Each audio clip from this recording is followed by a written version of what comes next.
Welcome, quiet listener, to a journey across the ancient seas and through the mist-shrouded lands of the north. As the day's concerns begin to drift away, we invite you to settle into the rhythmic cadence of history. As we gently peel back the layers of romanticized legends surrounding the people we call Vikings, beyond the popular images of horned helmets and fierce warriors, lay complex societies, challenging daily lives, and journeys of remarkable endurance. Tonight, we will explore the often brutal realities of Viking existence, casting a quiet light on the arduous life of a raider. We will then follow the epic, yet largely forgotten, voyage of an explorer who ventured far to the east. Before delving into the mysterious world of their runic inscriptions, finally, we will step into the heart of Viking power, examining the surprising intricacies of their social hierarchy and the lives within the Jarl's Hall. Breathe deeply, relax your mind, and prepare to drift into the quiet, powerful depths of the Viking Age. Imagine, for a moment, a world where the vast, unforgiving sea was both your highway and your greatest challenge. We are stepping back in time into the creaking timbers of a Viking to truly understand the relentless realities faced by those who embarked on the famed raids. Gobi? A Viking raider was to embrace a life of extraordinary hardship, raw courage, and constant peril. A life far removed from any modern comfort.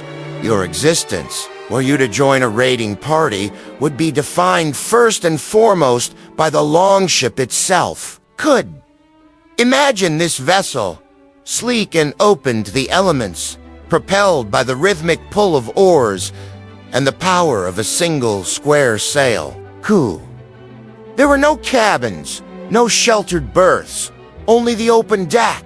Q would live, eat, and sleep, exposed to the raw fury of the North Sea or the biting winds of the Baltic.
Space would be cramped, with men huddled together for warmth.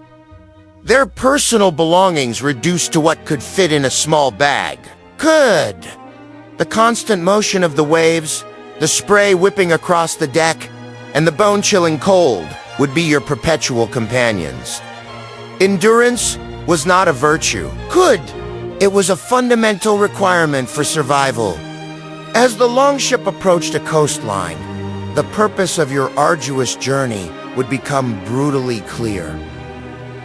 The raid itself, imagine the sudden, terrifying shift from the quiet rhythm of the waves to the adrenaline-fueled chaos of an attack. Viking raids were characterized by their swiftness and ferocity, designed to overwhelm and instill fear. The sounds would be sharp and jarring. The splash of oars, the shouts of men, the initial screams of alarm from the unsuspecting settlement. Lives were brutally cut short, and property was seized with ruthless efficiency. For the raider, it was a test of courage and skill, but also a deeply unsettling experience, fraught with the constant threat of injury, death, or capture. The psychological toll of inflicting such violence and witnessing its consequences would be immense.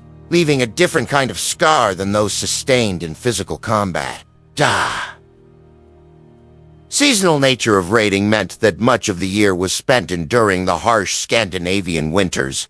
Imagine the long, dark months, when the seas turned treacherous and the land lay frozen under a blanket of snow.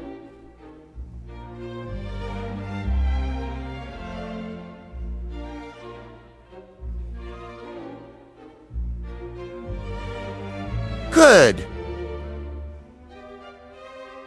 Food, often acquired during the raiding season or through arduous hunting and fishing, had to be carefully managed. Famine was a constant threat, and disease, exacerbated by poor nutrition and close living quarters, could sweep through a community with devastating speed.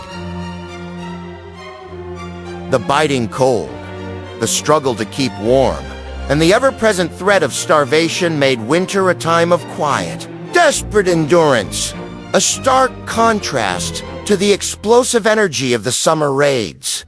And then, if you survived the raid and the harsh winter, came the aftermath. Imagine the return home, laden with plunder, silver, slaves, livestock, exotic goods.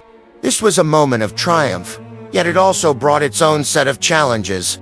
The distribution of loot could lead to internal feuds and simmering resentments within the community or between rival The experience of battle, the loss of comrades. And the acts committed during the raid would leave lasting emotional and physical marks. Scars, both visible and invisible, would serve as constant reminders of the brutal life you led. The Viking raiders' existence was not merely about adventure and plunder. It was a relentless cycle of hardship, violence, and profound uncertainty. A daily negotiation with the limits of human endurance, where survival was never guaranteed, and peace was always a fleeting commodity. From the immediate, visceral realities of Viking raiding, we gently shift our focus to a different kind of Viking endeavor, one of exploration and ambition, stretching far beyond the familiar shores of the North Sea. We turn our attention to the epic, yet often forgotten, journey of a man known as the Far-Traveled, whose daring expedition to the Caspian Sea and beyond left a poignant trail of runic inscriptions across his homeland. His story speaks to the broader Viking spirit of curiosity and the relentless pursuit of new horizons, in the face of insurmountable odds. The lure of the East for the Vikings was a powerful one, driven not by the quick plunder of coastal raids, but by the promise of immense wealth through trade. Imagine the reports filtering back to Scandinavia. Tales of vast rivers flowing into distant richlands, brimming with silks, spices, and silver from the Islamic caliphates. It was this tantalizing prospect that ignited the ambition of born into a powerful Swedish family.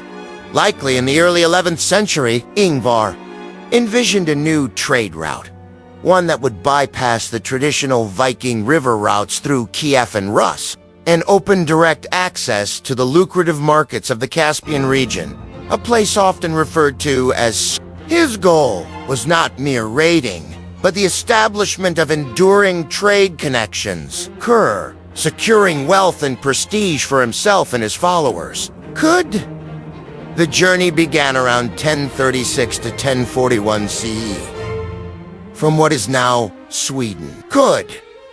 Imagine the preparations, the gathering of men, the provisioning of longships, likely smaller, river-friendly vessels designed for inland navigation rather than open ocean crossings. The initial leg of their journey would have involved traversing the complex river systems of Eastern Europe, pushing their way through dense forests and across vast plains. Hear the rhythmic dipping of oars, the rustle of leaves along the riverbanks, the sounds of men working in unison. This was a perilous passage, involving portages where ships had to be dragged over land between river systems. and encounters, both peaceful and hostile, with the diverse local tribes and peoples inhabiting these territories. Colleges of navigation, logistics, and intercultural relations would have been immense, requiring both strength and diplomatic skill. Ingvar and his expedition, a substantial force of men, eventually reached the Caspian Sea, a remarkable feat of navigation and endurance. They explored its shores and rivers, reaching as far south as what is now modern-day Azerbaijan. Imagine the sheer wonder of these Norsemen encountering a landscape so utterly different from their homeland. Arid plains, new peoples, and the architectural styles of thriving Islamic cities. For a time, they may have engaged in trade, perhaps even in military service for local rulers. However, the fortunes of the expedition took a devastating turn during their time in Circland.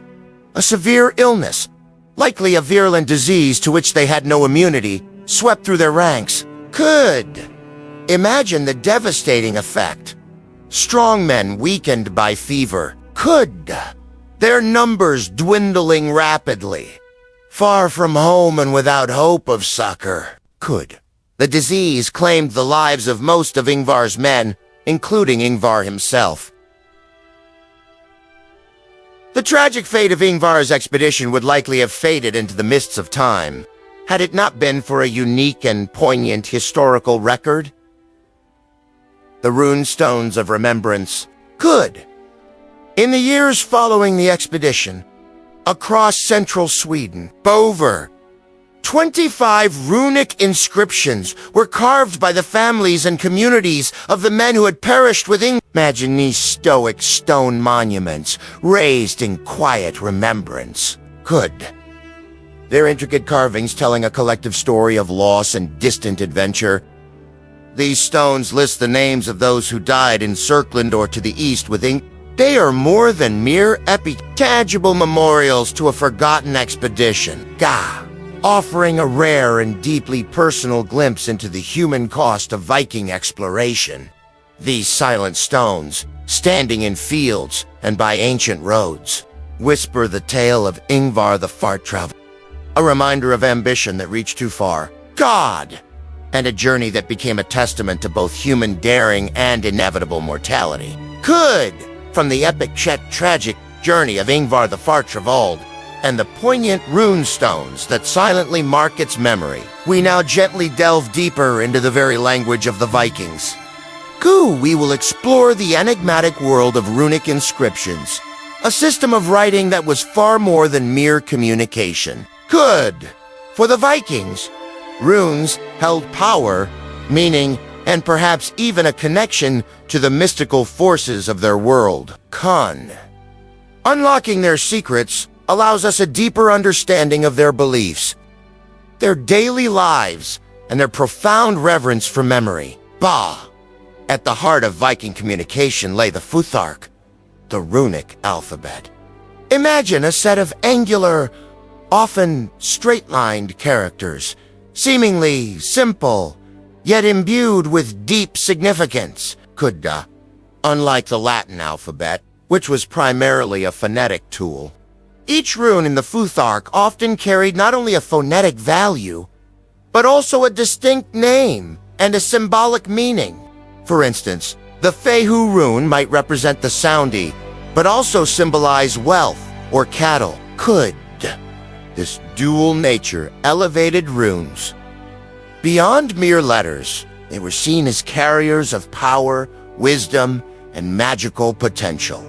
Their origins are debated, but they likely developed from other alphabets in continental Europe, adapted by Norse peoples for carving into wood and stone. They're sharp, straight lines, perfectly suited for such media. Runic inscriptions are found on a fascinating array of objects, each revealing a different facet of Viking life and belief. Imagine standing before a towering rune stone, like those we discussed in Ingvar's story, erected as a public memorial to the dead, commemorating a brave warrior or a successful journey. Beach stones often proclaim lineage, deeds could, and the circumstances of a person's demise, serving as enduring public records. But runes also appear on more intimate objects. Picture the intricate carvings on a weapon, perhaps a sword or axe, believed to imbue it with strength or ensure victory in battle. Imagine runes etched onto amulets or personal ornaments, worn for protection, good fortune, or even for magical charms. They appear on tools, combs, and even small pieces of wood, suggesting their use in everyday communication, marking ownership, or simple messages. The sheer diversity of these inscriptions hints at the pervasive role runes played in Viking culture, from the monumental to the mundane. This belief in the inherent power of runes gave rise to various theories of runic magic. Imagine a Viking runemaster carving with focused intent, believing that the act of inscription itself could invoke supernatural forces. Runes were deeply connected to Norse mythology, associated with figures like the god Odin, who was said to have discovered them through a... This divine connection lent runes an aura of ancient wisdom and potent magic. They were believed to be used in divination, where runes might be cast or chosen to reveal insights into the future or hidden truths. Protection spells, curses, and blessings could also be inscribed, appealing to the unseen forces of the cosmos. Imagine a desperate sailor carving a rune for safe passage onto his ship's mast, or a healer inscribing protective symbols onto a sick person's bed. While we view this through a modern lens, for the Vikings, beads practices were a tangible link between their earthly existence, and the powerful, often unpredictable, realm of the gods and spirits. However, decoding the runes presents its own set of challenges of interpretation for modern scholars. Imagine the painstaking work of epigraphers poring over weathered stones or corroded metal, to decipher faint lines and understand ancient dialects. The meaning of certain runes, or combinations of runes, can be ambiguous, leading to ongoing debates among experts. Some inscriptions are short and cryptic, offering only tantalizing glimpses of their purpose. Furthermore, our understanding of Viking magic and religious beliefs is incomplete, making it difficult to fully grasp the symbolic and ritualistic context in which some runes were used. Despite these difficulties, the study of runic inscriptions continues to be a vibrant field, slowly but steadily unlocking more of the Viking world. Each newly discovered inscription, each subtle reinterpretation, brings us closer to understanding the voices of a distant past, revealing the layers of meaning embedded in these deceptively simple symbols. Again, enriching our quiet contemplation of their enduring mysteries. From the individual quest for exploration and the intricate symbols of runic magic, we now turn our attention to the pinnacle of Viking society, the Jarl, or chieftain, and the bustling heart of his domain. The Longhouse, often referred to as the Jarl's Hall, This was a world of power and privilege, but also one of complex social rituals. Elaborate feasts, and the constant, often subtle, currents of political intrigue. Stepping into this space offers a contrasting, yet equally illuminating, view of Viking life. The Jarl's authority was multifaceted and deeply ingrained in Viking social structure. Imagine the Jarl as not merely a warrior leader, also a judge, a law speaker, and the central figure of his community. His power stemmed from his lineage, and his ability to command the loyalty of his free retainers.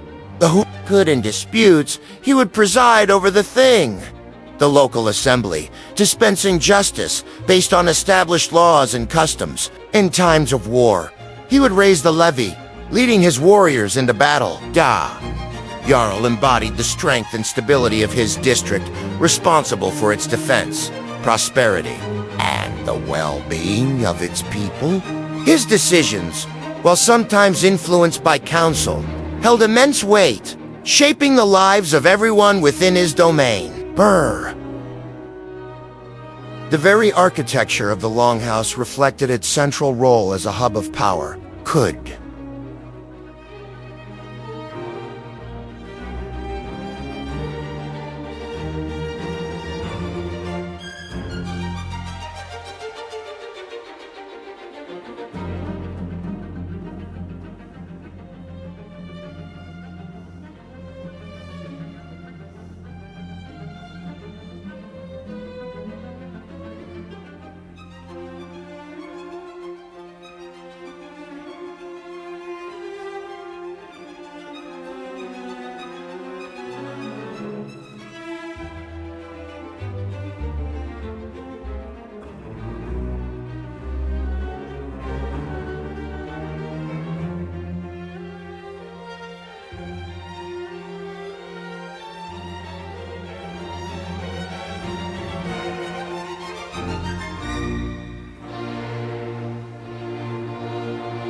Inside, it would be a vast, open space dominated by a central hearth, providing warmth and light. This was not merely a residence. It was a multifunctional heart of the community. During the day, it might serve as a workshop, a place for crafting and repairs. By night, it transformed into a communal sleeping area for the Jarl's family, his retainers, and guests, with sleeping platforms built along the walls. Crucially, the Longhouse also functioned as a feasting hall and an assembly place. Imagine important decisions being debated around the central fire. Oaths being sworn, and alliances being forged or broken within these very walls. The Longhouse was a tangible manifestation of the Jarl's wealth and influence, a symbol of his ability to host and command. Within this central space, feasts and rituals played a profoundly significant role in Viking society. Imagine the sounds of revelry, the clatter of drinking horns, the deep laughter, the resonant voices of skalds, reciting epic sagas of gods and heroes. Mead and ale, often brewed on site, would flow freely, consumed in quantities that fostered camaraderie and loosened tongues. These feasts were not merely opportunities for indulgence. They were vital social and political events. Days served to reinforce social bonds, to display the Jarl's generosity and wealth, and to cement. Imagine the solemnity of oath-taking ceremonies, where vows of loyalty were exchanged. Often accompanied by the symbolic sharing of a drink from a single horn. Gift-giving was also paramount. A Jarl's generosity towards his followers was a measure of his standing, and the exchange of gifts reinforced mutual obligations. These rituals, whether boisterous feasts or solemn oaths, bound Viking society together, creating a complex web of duties and expectations. Finally, within the Jarl's Hall, the wives of Jarls held surprisingly powerful and influential roles, often defying modern preconceptions of women in medieval societies. Imagine a woman, the mistress of the house, overseeing a vast domestic enterprise, while men engaged in raiding and political maneuvering.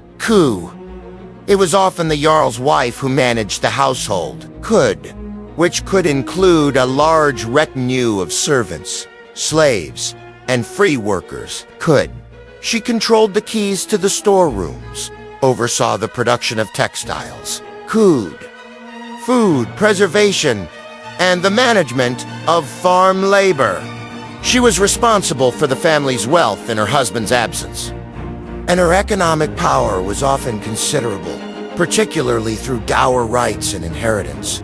In some sagas, we find examples of women who even led in their husband's absence, demonstrating their capacity for leadership and decision. influence extended beyond the domestic sphere. They were vital figures in diplomatic marriages and could offer counsel to their husbands on political matters. The life of a Jarl's wife was one of immense responsibility, practical power, and quiet influence, a testament to the strong, independent spirit often found among Viking women, even within a patriarchal society. Conclusion.